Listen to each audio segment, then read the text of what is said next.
Alex, welcome to the show. Thanks for joining us, mate. No worries. Thanks for having me. Do you want to just tell us a little bit about Mindset Health, what the business does and how it came to be? Yeah, happy to. So Mindset Health helps people with chronic conditions like irritable bowel syndrome manage their symptoms through app-based hypnotherapy. So essentially, we partner with researchers and experts to take evidence-based approaches and deliver them through a mobile app. Primarily, so our main app is an app called Nerva for irritable bowel syndrome, but we've also launched apps for smoking with Finito, Evia for menopause, Claria for mental health, and recently Relio for chronic lower back pain. And how did it come to be that you decided to put something with hypnosis or hypnotherapy? How did it come to be that you put something like that into an app? Yeah, so it's super interesting. So during university, Chris and I were, so my brother and co-founder, we were working on a different startup. So we taught ourselves to code with an online Udemy course, like 15 minutes a day. We bought a MacBook and we just taught ourselves to code. We then built an app called Covet, which was like a peer-to-peer dress rental app. And after a while, one of our mentors asked us, is this what you want to work on for the next decade of your life? Like women's clothes, like where they can share dresses. And it wasn't our life's work. And so we killed that idea, but we really thought deeply about what do we care about? What would we work for the next decade of our life? And psychology, behavioral science has always been something that's fascinated us. And we studied it like in various points during school. And we're like, okay, what can we do there? Coincidentally, we came across a podcast called Science Versus. Do you know like the Gimlet media of Science Verse? But one of the episodes was Science Versus Hypnosis. And they spoke about how there's all this clinical and controlled evidence showing it is an effective therapeutic tool. Essentially, hypnosis is focused attention and heightened suggestibility that makes you so absorbed and engrossed and suggestible that therapy becomes more effective than it is by itself. And they spoke about how there's all this evidence, but because of misconceptions and because of the lack of accessible clinicians, most people don't have access to it. And so we're like, that's perfectly in our sweet spot. Originally, the idea was, could you do what Headspace and Calm did for meditation, of bringing a woo-woo science for hippies into the mainstream via making it accessible via like, consumer-friendly mobile applications. And then a lot of stuff has happened since then, but now we're doing digital therapeutics for IBS. Yeah. Okay. So, I mean, that's a pretty rapid journey. And so you started this business in 2019. So it's about 5 years, roughly. Yeah, so we actually started more like 2018 is when we did StartMate. And so I was an accountant and Chris was at uni, and then we got into StartMate, and that's when we went full time. That was when we started, but we started Nerva, our first like real digital therapeutic, in 2019. Yeah. Okay. So you kick that off. You've got that past experience. How long did you spend in the other business with? 10 months during university. So that gave you a decent understanding of the sorts of things you want to look at, how you want to tackle the market and that sort of stuff. A lot of the business, and obviously you've got a business background, I guess, going into something that's quite different and not got necessarily a traditional business model. You're trying to work out where that sort of fits. How did you go talking to investors and that sort of stuff in the early days? Was that something like StartMate? Obviously they get that sort of thing. I see you also went through Y Combinator. Is that right? I think even before talking to investors, the way we learned what to do was speak to our users. So that was probably one of the things we did incorrectly with the first startup, is we built like siloed and we didn't really follow the YC, build products, speak to users. And so when we built the next app, like Mindset, which is more like a Headspace, like broad wellness application, it was really focused around the like just build for users. Like we built a plethora of like different topics within the app itself. And we listened to like what the users were saying, what they were enjoying, what the data was saying. And that's sort of like where we started and sort of iterated from there to figure out what worked. StartMate definitely helped us in terms of like speaking to investors. But even post StartMate, like we struggled to get investor traction, right? Like it was still like hypnosis, it was still B2C, it was still like not B2B SaaS that Australian investors necessarily love. And so it was still very different. One of the things we learned from that journey was we applied to Y Combinator 3 times. And on the 3rd time is when we got in. And one of the interesting things that occurred during that journey was we had this unique insight where IBS started to take off in the app. And because of that interesting information, that's not, these wellness areas that's working, it's IBS, irritable bowel syndrome. Let's change how we position the app to be more healthcare focused. And I think when we're talking about how did you talk to investors about it, I think one of the insights was how you describe yourself, how you position yourself changes what box they put you in.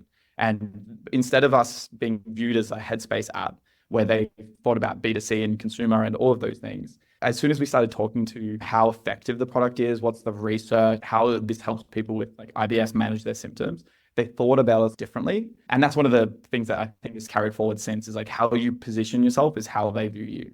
Okay, yeah. So you're talking about this is an illness or a condition or whatever it might be, and this is our results with people seeking treatment for this, whatever it might be. And the numbers speak for themselves, rather than saying we're an app, like you say, like Headspace, and we use hypnosis, which is going to change the narrative, or at least the first impressions, I guess, in some respects. So you're having different types of conversations, right? Because you almost got these objections from people because they've got preconceived ideas. I would have preconceived ideas on that without even trying, because I'd be like, oh, how does that work? It sounds like a pseudoscience, or but clearly it's not. But that would obviously be something that you guys have had to work out how to overcome, and presumably still trying to work out how to overcome it at scale. Or is that something you feel like you've sort of conquered, or is it a work in progress?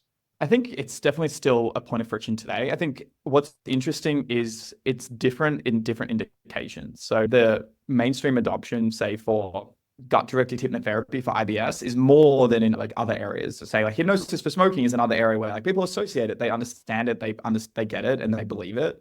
Hypnotherapy is in the clinical practice guidelines in the US, in Australia, in the UK around managing IBS. When your gastroenterologist recommends Nerva, the app-delivered gut-directed hypnotherapy program, like that really changes the narrative and changes the positioning. And so it is like dependent on the indication, but I think it has shifted, but we definitely still come up with that. And that's one of the reasons why we've been so focused on evidence generation. We've published over 10 studies, including like over 20,000 participants, and including randomized controlled trial, retrospective. And all of that is because like, we have the data and the belief, and we're an evidence-based non-woohoo business, but that's still super important to change that narrative.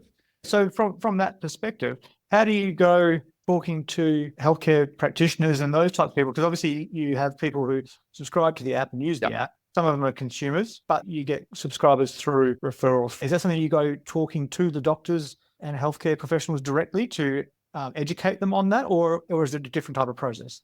We do a bit of that, and I can talk through the sort of business model, but also like the actual core narrative that we use. So aside from the narrative, it's actually quite similar to how you would sell a patient with IBS and convince them. You really just take them through the fundamentals of like the mechanism. So IBS is a disorder of gut-brain interaction. Essentially what happens with IBS is most of them have visceral hypersensitivity. The nerves around their gut are overly sensitive. When you eat certain foods, or when you're stressed or you're anxious, those food or anxiety triggers or emotional triggers can trigger those overly sensitive nerves to turn what is a butterfly into a tornado. And that sends false alarms to the brain saying, hey, something is wrong, get it out. As long as you believe that narrative and you understand the mechanistic foundation of what could explain how gut-directed hypnotherapy would work, it's then easy to talk about why, but GI psychologists have a 6 to 9 month waiting list, thousands of dollars out of pocket. That's why we took the best in the world that's based on this amazing research and delivered it via mobile app. Like, it's all sequentially makes sense, and that works for consumers or practitioners.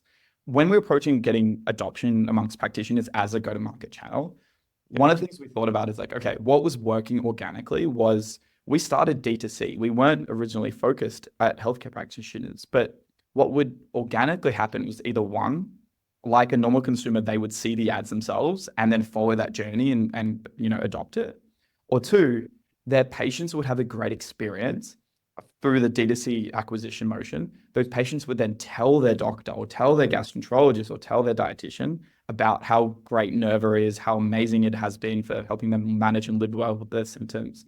And then that would sort of act as a bottoms up or product-led growth way of acquiring the practitioner. And that's what started to work organically. And we just decided to double down on that. We don't have pharma dollars. We're not selling a $5,000 IBD drug as Pfizer, right? And so to build the same go-to-market through like hundreds of sales practitioners, it just would be really tough. But what we do have is this D2C mechanism that we can leverage to acquire the practitioner. We do have, digital means of doing like educational events like a webinar or a lunch and learn or things like that. And we do have a very strong evidence generation arm that allows us to present research at conferences and build that upper level brand awareness amongst practitioners. What was the driver when you said you sort of saw the underlying stats that showed that the IBS part of it was starting to take off? What was the details in that led you to that just conclusion? So like any broad meditation app, we had like packs that was sleep or procrastination or all these different areas. One of those packs was IBS. And so that ended up being like 10% of the content. But what we saw was it was incredibly cheap in comparison to the other areas to acquire users with IBS messaging. Like there was clearly an unmet need that made it easy and more sustainable for us to acquire them through performance marketing. But once they were in the app, they were converting from a free trial to a paid subscription at higher rates. They were retaining a lot longer and they were a lot stickier. And then the anecdotal evidence and the reviews we were hearing were, this is incredible, this is game changing, this is amazing. And so all of those signals like meant that like it was 10% of the content, but after like 6 months, it was 40% of our usage.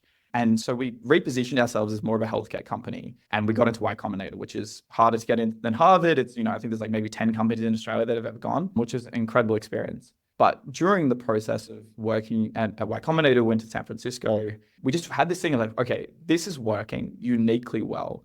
We should just focus on what's working and like stop focusing on what's not. And so we went to our YC partner and we said to them, we think we should focus on IBS as our main thing and stop working on this other thing in this other app. And they're like, okay, do it. Like, if that's what you want to do, like you should, they just help us find permission for ourselves to do that. And that's when we launched Nerva, which is like standalone just for IBS product that became the baseline of all of our other products. And was that also the same point at which you realized you had something that really is finding its market, or was there another point before or after that? It was at that point when we started to see this like early adopter market that we never saw elsewhere. Like I wouldn't say like, oh, this is like this explosive product market fit. But I think like what we saw was like practitioners referring this, like us getting like a lot of brand in gastroenterologists, in dietitians, in GPs, and then just presenting our research and getting like packed out things. I think that at that moment, the adoption amongst practitioners was really noticeable. And then I experience it all the time now when I meet someone on the street and then they like talk about Nerva and I was like, wow, like I don't even know who you are and you've known Nerva. Like that's incredible. Yeah, it's cool. Tell us a little bit about the Y Combinator experience going through. How long did that program go? And tell us a little bit about the process of getting in, during, and then the impact that has after as well. So Y Combinator, for everyone who is listening and doesn't know, is like accelerator program, goes over 3 months in San Francisco. It's best in the world by far. It's Stripe, Airbnb, Dropbox, Reddit, Coinbase. Everybody started in Y Combinator. And so for us, we were, early 20s college, university students, and we were super like naive and junior. And they have this huge amount of content online, startup school, where they'll bring in the founders of Airbnb. They'll bring in, the founders of Andreessen Horowitz. They'll bring in like the best people in the world to do a session and like a lecture like school about how to do something startup wise. And so we grew up consuming that content and really leveling up our abilities through consuming and like really getting educated on how to run a startup. And so we were always like super excited and like passionate to get into Y Combinator as like sort of a life dream. We played twice. We did a video call once. We got rejected. We did an in-person interview. It's 10-minute interview. So like fly over there into the US for a 10-minute in-person interview and got rejected. And then after that, we came over again and we got in. And we were super excited. We had like a bottle of champagne and a bottle of tequila just in case, whichever way we'd go. And we ended up drinking both because we were that excited. But once we were there, we just stayed there. So we lived in Mountain View. Like it's a very boring area. And I think one of the things that we learned was just like how important focus is. Like we were there without any of our friends, without any of our family, just like 3 or 4 months locked in like a room, working on your startup and like doing the right things can be like amazing. And then you just have these like incredible partners. So like one of our partners was Tim Brady, who was the chief product officer at Yahoo, like their first employee. Right? And then some of the other like the cohort, the founders there are all like super smart, super driven, super ambitious. And you just learn from them. You'd be motivated by them. You'd be like driven by them to do your best. And I think that really helped us not only like build a better company, but be better founders over the long term and set that benchmark of like, this is what it could be. And, we try to bring that into daily life. How much does something like that exposure change your mindset and your thinking around what a globally successful company looks like? Because there's successful and then there's, globally outstanding and that sort of stuff. So tell us a little bit about that. It's one of those things when you go to the US and especially the Bay Area and especially YC where like everyone is just thinking so big.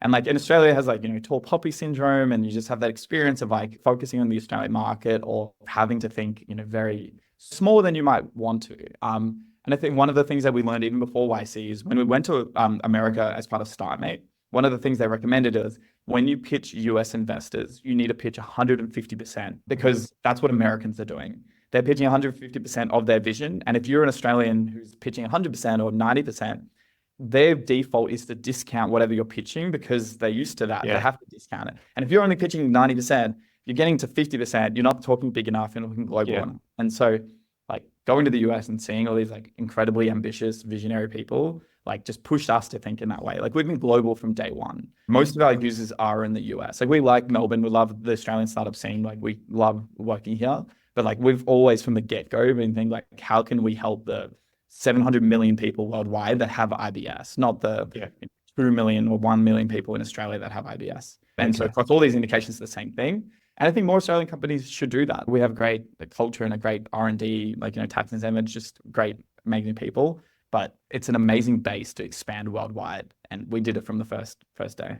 And so you finished there. What does that mean when you go out to the market to then talk to investors? I know, and for listeners, you've done a couple of rounds. I think you raised US 5 million and then US 12 million in Australian dollars, a value of about 77 million Aussie. Yeah. So the difference post StartMate, where we hadn't sort of like figured out our positioning and we didn't have the credibility, we struggled to raise after that. And YC really like catapulted us. Post YC, we raised $1 million pre-seed round led by 50 Years, which is like a really incredible frontier tech VC that is invested in some like amazing, like cutting edge companies. We closed that in a month post YC and at a great valuation compared to where we were in Australia trying to raise an Australian valuation. We had one angel investor, James Bashara, who was just a small angel investor in our pre-seed round. He ended up leading the seed round, 5 million USD. And then a couple of years later, like so last year, we raised a 12 mil Series A, or start of last year, we raised a 12 mil Series A led by King River. And so we've raised, I think, nearly 30 million Australian, so like 18, 19 million US today. Yeah. And some from mostly US, but also like a mix of Australian, US, like impact investors, non-impact investors, really just like a broad swath. And I think like YC, it's probably less so now. Like the further you get away, the further it doesn't matter. But like in the immediate aftermath of being a YC company, it definitely helped in the valuation. It definitely helped in the speed of round, definitely helped in like the network that you could access. So it was super useful for us closing that first and maybe second round. And you saw that directly going to Y Combinator before obviously talking to people versus after. There was a noticeable difference in terms of investor interest or in terms of how serious they took you, because there's a signal there, right? If you've been through Y Combinator, that there's a lot of stuff that tells you that just in terms of the vetting process that you've been through and the education and all of that. Exactly. They're like, I don't know exactly what investors think when they evaluate that, but YC has, they had 20,000 applicants and they accept like 200 to 400. So like the percent that get in are so low, and like the process of like which you get in and then the outcomes of the company on average compared to non-YC companies makes people think that, they've done a lot of the work and they're more likely to be successful than other companies. And so I'm willing to be more interested in something maybe that's out there, or just give you better valuation and better terms. YC also had some really good software. So like in Bookface, they've got all these investor databases with reviews and things like that. So you can find the right investors for you. You can find ones with good reviews or bad reviews. And because of that as well, investors are scared of doing something maybe uncouth or untoward towards YC companies. So they treat you better. Yeah. Okay. And in terms of what were you looking for from investors in terms of that relationship? And see, a lot of people, I imagine when they go down that path, money is money, but we all know it's not. It depends on what the contributions can be from the people who are investing. What did you learn within that Y Combinator cohort around what you should be looking for in investors, and what did you find yourself to be true? To some degree, the bare minimum of what a good investor is someone who is fairly responsive, gives you the money that you need at a decent valuation, and then doesn't get in the way. I definitely don't think that's the best you can hope for, but I think that's very good. We haven't had any bad investors, but I've heard stories of bad investors that are trying to influence more, or trying to put up roadblocks, or they're trying to be helpful but they're not. That just not being a bad investor makes you a good investor. what makes you like a great investor, at least on ours, is like how much they're willing to support you emotionally through like emotional regulation and like, hyping you up, also just through connection, through hiring, through fundraising in the future. Like one of the best things that a lot of our investors have done is introed us to other investors who ended up investing. Like that has been super useful. And then, the ones that have helped you like ideate and like workshop your like, process or your strategy or all of those things. Like it's just really like their experience and how useful they can be. And then like how willing they are to leverage that, whether it's a network or their expertise or people like whatever to help you. But I think that's like the top percent. But like outside of that, as long as you're like good, you give money and you just support and don't really block, like that's a great start. And in terms of the lessons you've learned from starting the business with an idea, coding it yourself and that sort of stuff in the early stage, what were the biggest lessons you've learned over that journey? One of the earliest things we did wrong was like, we spent like 6 months building a product without ever speaking to users. We thought we knew what was best, and antithetical to like what YC's approach is, which is like build products, speak to users. We also took 6 months to launch. Like we're trying to make it perfect. We packed it full of features. And in retrospect, one of the things we say a lot to the young founders is really just start, like just launch, like get something to market, learn from what people, and obviously that's not every idea, but for a lot of the ideas, it can be super useful to actually build something. And it's often based around fear, the reason why they're not shipping something or they're not doing it. And as obviously we do a lot of like, founder stuff, and a lot of my friends or a lot of people in my network maybe reach out and like talk about their idea. I give them advice and I'm like, oh, okay, awesome. Like I'm keen to see how it goes. And I never hear or see anything from it again. So I think a lot of people have ideas and we had a lot of ideas as well, but the difference is like just building something and getting it to market and showing it to everyone else. I think one of the biggest learnings we've had, and I've mentioned it a few times here as well, is like double down on what's working and kill what's not. Like one of the advantages of launching so quickly is you get this data where you can learn from your users or from the engagement of all these things. Like there's often these spikes that are uniquely working compared to everything else. And if you follow that thread, like that's sort of where you can like follow that thread to product market fit versus trying to do everything and everyone. And that's, I guess, inherent in that is the idea of focusing on what's most important and like killing everything else. Those probably the two things, like just launch and double down on, like if you do those two things, like you're more successful than everyone else. And in terms of you've started and you've now employing a number of people in the business, what was it like going from being the person running everything in terms of doing everything, and then now you've got to run teams of people? Was that something that came naturally to you, or is that something you had to learn? It's definitely a learning. Like I'm still learning so much now. Like this is Chris's first full-time job, my brother and co-founder. Right. He's 2 years younger than me. And I had 4 months as an accountant before this. So like it was super different from when it was me and him in our parents' basement, working on this together, figuring out everything, but it's like learning how to manage people and how to get the best out of them and how to motivate them and bring them along for the journey and all of those things, and then give up the things that you really enjoy to get other people to do it. And like, I think like it can be hard when you're like giving up areas that you've owned for years to someone else. We've made our peace with it and just still try to find ways that we can do some of the things that give us energy without disempowering people who own inside it. What's the biggest thing you've learned as an employer or as a leader of people? I think it's easy as the founders to get caught up in like what motivates you, right? Like, we're founders, we're building this thing, we're like true believers in the mission. This is our baby, right? So like you're intrinsically motivated and excited and building this thing. And for a lot of people, that is true, especially like an impact company that is making like change to people's lives like ours. But for a lot of people, like they just have different motivations and different things that bring them energy and things that get the best out of them. And I think you sometimes take it for granted that everyone is built the same as you, and you then try to use the same hammer for different nails. And I think a learning for me, and it's still like a learning today, is just like really spending the time to understand your team and people that you work with and what do they care about? Like, is it impact, or is it professional growth, or is it like salary, or is it like whatever number of things it is?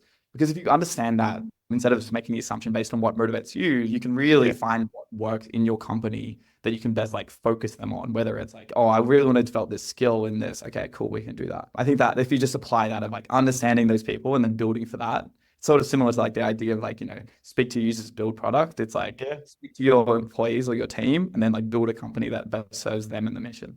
Yeah, that makes complete sense. And it makes sense that people are going to have different motives. I mean, at the end of the day, you started a company and it's your baby. And, a big chunk of the equity is yours and that sort of stuff for down the track. Not necessarily the case for employees coming in or people coming in. They're doing things for different reasons, right? So it's going to be different motivations and different drivers behind what they're doing. So that makes complete sense.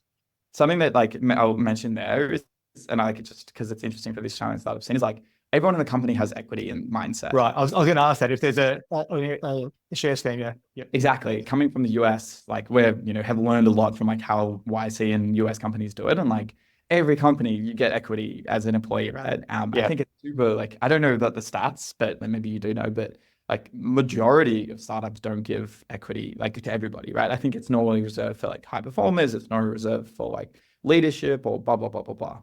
But the difference with that is like, I think in Australia, employees may not care about it as much. Like they may not have seen their friends get rich from working at XYZ company, right? And so they may not value it as much. And I think that gives some managers or founders or leaders the license to not give them equity because it doesn't motivate them necessarily. And I think like I can see why they would do that. But I think on the other side, like if you're a founder, you're trying to build something massive and impactful and hopefully generational and hopefully like valuable, right? And if you think that you're doing that, like even if your team don't value that, you should value it on their behalf, because when you are sitting there and you've got a $10 billion business that's making all of this impact on people's lives, and your team doesn't have equity in that and hasn't been brought along for the ride because they didn't have the sophistication or the financial literacy to know how valuable that was, like I think it's doing them a disservice. So everyone on our team has equity, and we believe that it's important that people do. Yeah, and we don't really have a culture of people taking equity or being offered equity, and it's more about the salary. Yep. I mean, I can think of from parents' perspectives, or when younger people coming to talk about those types of things, well, should I do this or should I do that? In Australia, I feel like there's more of a, not suspicion about it, but more reservation around, oh, well, hang on, just take the cash, take the salary. It's not really part of our makeup in many respects. And hopefully that changes a little bit now that Canva had the liquidity event. Like it's more so Australian tech scene, it is done, but outside of that, it's not really commonplace. And even in the Australian tech scene, I don't think it's as common. Like in the US, it's everybody, every company. Yeah. I think in Australia, it's still not uniform and it's not like comprehensive. What's been the hardest thing you've had to deal with over that 6-year period, 7-year period? The biggest challenge is like sort of going back to your question that you've gone with, like managing like underperformance. You bring people in on this vision, you bring people in to like who end up being like your friends and like brought in on the company that you're building together. I personally find it really difficult when you're having those performance conversations. It's sad and people cry and people do all this. And I find that as personally like a really challenging experience, and something I'm trying to get better at is be willing to have those uncomfortable conversations. And we're definitely doing a lot more around that in the past, year. It has been difficult when you have like people that are unhappy or people that are underperforming and they're really trying and they really want to get better and they just can't. And I guess that goes across to having to actually manage people out as well, right? Is that something that, that's the realities of it, right? And like you say, that can be difficult, but you've got to make those hard decisions. And it's one of those things, I think sport's a good analogy. Talk about when you're the coach or the captain, you can't necessarily be friends with the players. And that's difficult when you're creating a family type environment or culture in a business where you, like you say, you build friendships. But then you've also got to create a little separation there, because sometimes you do have to have hard conversations or you do have to make difficult decisions. And I think sport's a good comparison where sometimes the best coaches are the ones that draw a line between that. And it's a difficult one because you do want to create the right sort of culture around that. But sometimes you see where, you said something about when they're friends. I mean, that's great, but that can make it harder than it needs to be sometimes, where it is business, it's not friendship, right? And you might become great friends with people, but at the end of the day, friendship's over here. This is still a business first and foremost. 100%. Yeah, and it's definitely like I don't think it makes it easier if you're friends with them. And we've hired some friends as well. And luckily so far they've all been good. But like I think even if it's uncomfortable, like having those conversations, managing people out that are underperforming or you're not enjoying it, or just like not a right fit. You have to do that, because if you don't manage those people out, the people that you want to stay will leave. And so if you're making the choice of you're going to keep these people, or you're not going to keep these. And that's not to say you can't have those hard decisions with class and carry yourself the right way and look after people on the way out as well, right? It doesn't mean you have to be ruthless in the way you treat people. You can treat them very well. but you've still got to have the hard conversation, I think. And I think what you're saying is that it is critical and probably not something you saw coming when you first started the business, because the last thing you think about is people leaving when you're starting something that you want to be huge. It's a different dynamic, right? 100%. You may even can see it coming, right? But like it's different when you see it coming in the abstract, and when you're having to have those like performance conversations. Like it's not the funnest part of the job. Yeah. No, I get that. What's the best advice you've been given along the way? Or what advice would you give someone starting out? Is that the same advice? Maybe it's different. The best piece of advice, and I sort of already mentioned it earlier, was when we were asked, is this what you want to work on for the next 10 years? That single piece of advice of like really flipped how we were thinking about this, and to like, what would we be interested and excited about to spend the next 10 years of our life? And you think at the time, like you're like 20 and you're like 10 years, like, that who cares? Like we're already 6 years in and we've still got so long to go. Like 10 years flies fast. And so I think asking yourself that question of like, what gets you excited? What are you uniquely passionate about? Because I think that gets you through the tough periods of time when you aren't growing and when things are hard and the market's shit and all of this stuff. Like being genuinely excited and passionate about the thing you're working on, like is what gets you and the team through those tough periods. So just think about that. Like what do you enjoy and work on that. I think that's awesome advice, because it's one of those things that it makes things so much clearer when you think in those sorts of terms. And it takes me back to thinking about the quote from Bill Gates, where he sort of talked about once you've got that thinking for a start, and you talk about you being 6 years so far already, we overestimate how much we can get done in a year, and we underestimate how much we can get done in 10.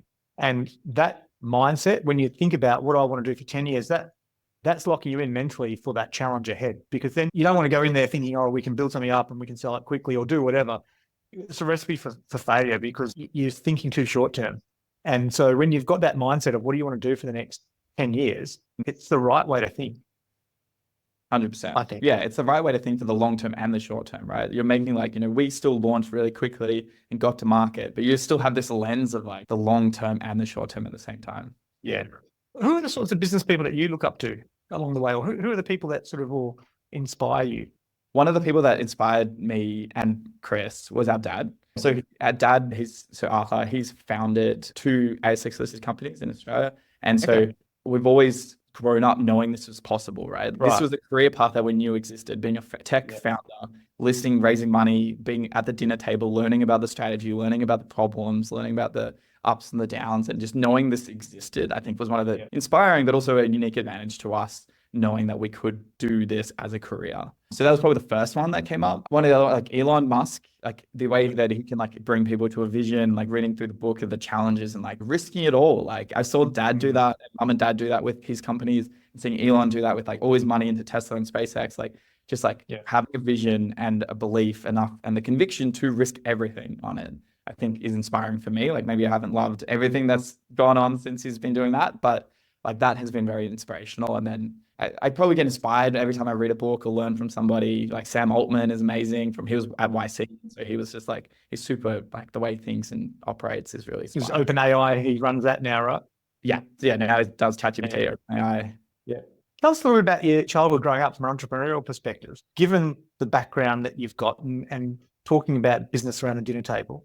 I didn't go much into your early business ventures because you're relatively young compared to many of my other guests, right? So I didn't ask questions around that until now, because what was that like growing up with a dad who'd done exactly the sort of path that you're trying to do? How was that? It was honestly like amazing. So Chris and I remember like even when I was really young, like I was making like business, like gold class cinema experiences and charging family like $10 to come in, like trying to make, money making schemes, I guess. Right. And then we like made like wallets out of seaweed and like sold them on the street to like make some money. When we were probably like 15 and 17, Chris and I created we called them like Facebook for tablets. So it was essentially like there was mobile apps. So it was just when the iPad launched and the app store, the apps weren't optimized for that. And so like the iPad or tablets in general. And so they would put the mobile app of like Facebook or eBay, and it was just like stretched weird and wasn't great. We thought the web experience was better. And so we just created this like web view app that just showed the website, and we sold it on the Play Store for $1 each and called it Facebook for tablets or eBay for tablets. And we made like thousands of dollars before Oh, we were really? of copyright infringement, because obviously we didn't have permission Yeah. from Facebook to do that. But that was probably like the first like more like real like money making venture. We did like barbecue paper, which is like baking paper dyed black that you could like cook on a barbecue and then you don't have to clean it. You just like, scrunch it up and throw it in the bin. It caught on fire and like burned down the house. And so we sort of stopped that quickly. But yeah, so always throughout like me and Chris doing these things together, or me and like other friends, or him and his friends, and just always like trying to do these interesting things. I think like dad, I remember like one memory of mum and dad, like so mum's a farmer. So she's from a farming family, like, boom and bust, like risk taking, like willing to bet the farm, right?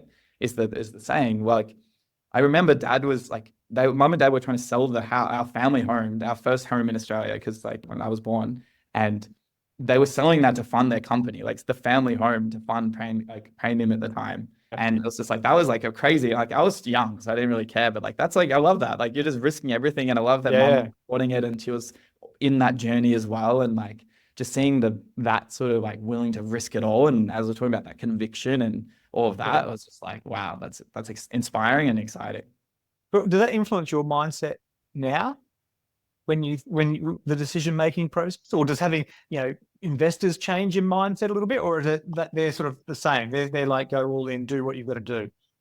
I think one of the things, like we've just been through the ups and the downs. So one of the like we trying to nearly selling our house to like having to sell a house to fund this thing, and like living in a really nice like big house to like having renting a house there. We've been through like the whole journey, right? Of like the big ups and the big downs when dad's like had to leave his company and like after being CEO, right? So like having that but consistently we're just happy all the time. Like it was such a great experience and lifestyle. It's like, so knowing that like it doesn't matter how good things are or how bad things are, you sort of just like still enjoy life. You're still having great time with your parents, and maybe they were more stressed than we were, but like we were there strategizing and doing all those things and at the dinner table. So I think going into this was like, we just know we'll figure it out. And we know no matter how bad or good things are, like we'll just get through it. Like I think that like resilience has really come up. I think it does work with investors too, right? Like VCs are incentivized for you to swing as big as possible because that's how they get power law returns. And so they back that too. What's it been like working with your brother? It sounds like you've been working with him on and off for many years. Was that always what you guys were going to end up doing, was working together in a startup or a business of some sort, or you got complementary skill sets, or how does that go? Yeah, so we're always doing stuff together, and so I'm sure at some point we would have. Like I came up the dress rental app idea, and I came to him instead of my girlfriend at the time because I obviously thought it'd be cool to work with him, and so we had that experience together. We probably have quite similar backgrounds, like both commercial, like finance and accounting backgrounds and things like that. Like we both specialized in different areas, so like I'm more specialized in marketing, he's more specialized in like products. So we then have obviously expanded our skill sets to be more complementary. Working with him, because you've got such a history and so many like fights and makeups, and like the stretchiness of a relationship is so important. And we've just been able to build like a true like deep partnership where like we've 6 years and we've never really had like a big blow up fight. Like we argue like brothers do, but like it's so resilient and so like useful that we come out way stronger, and we've never had anywhere near close to breaking. But also like having somebody that that well and you're so aligned on the vision for the company. Like when one person is maybe down, they're sick, or they're like had something bad happen, or someone's quit, or all these like emotional things, you just have this partner that can build you up and like bring you back to that point. So we like acted that like counter person to each other, and that's been amazing. And then it's obviously like great when you go home for dinner and you're sitting with mum and dad and like strategizing together as well. And it's like, I was going to say, do they strategize with you now when you're 100%. Yeah, right. That's awesome. They're giving us advice now, and we were, giving them advice when his dad's coming in, and like it's just back and forth. Yeah. Oh, that's awesome. No, it sounds like you guys are the perfect co-founders for each other there. Makes 100%. complete sense. Well, what's next for the business? What do you see in the next 5 and 10 years? We're at a turning point now where digital therapeutics have this moment where they can be as accessible as like pharmacological options. The technology is advancing. There's generative AI coming. There's changes that's happening in like the reimbursement schemes in the US, and there's regulatory changes. Like there's all this like coalescence of like changes in the market that when you go to your doctor in 10 years, you're going to be as likely to be prescribed a digital therapeutic as you would be an antibiotic or a pharmacological solution. And hopefully that means like there's going to be a lot more people that are living with a high quality of life without the side effects of drugs or without having to wait 6 to 9 months on a waiting list to get access to one of these like options. It's going to be out there living their lives with the support of products like ours. And then there's going to be like probably a lot of interesting things with generative AI, like that we're exploring, that other companies are exploring as well, that could even like amplify that and 10x what's even possible there. Yeah, that's quite fascinating in terms of what's possible for the future. And part of I'm assuming this is the case, part of the issues with the American health system and other health systems where you've got long waiting times, a lot of expense, is that is one of your advantages, presumably, is that there's nothing for people to lose to try in the meantime whilst they're waiting. And so you've got that advantage in terms of picking up a potential client just because of the time frame of getting into the more traditional service providers in that space. Does that make sense? Is that how it works? Yeah, to some degree, like, people maybe are on the waiting list, or even like when you go to those providers, they're like, we have this massively long wait. Like we speak to a hospital and we've got an 18-month waiting list for this. Right. Like, could we send your product to them? And then hopefully if they need us, they can still be on the waiting list. If they don't, they can leave. Yeah. And that for us is amazing because it's reducing utilization and the pressure on the healthcare system. So hopefully that people can use these tools to reduce the burden on the healthcare system, but also improve their quality of life. And we fundamentally think this should be reimbursed by like Medicare in Australia, by insurers in the US, in the NHS in the UK, and in 5 years it will be. Yeah. And is that something that you guys work on in terms of dealing with politicians and that sort of stuff? And early days. So we are working on that through doing studies, presenting the research. We're doing some lobbying efforts as part of the new Medicare code as well. Like it's not our forte necessarily. Yeah. We're still early on that journey, but it's definitely something we're passionate about and we want to get more involved. Alex, thanks very much for coming on the show, mate. This was awesome to chat and hear your thinking and your enthusiasm for the business and where you're going with it. And it's been pretty amazing what you've created in a short amount of time. And I look forward to seeing what happens in the next 5 and 10 years. Thanks for having me. Thanks, mate.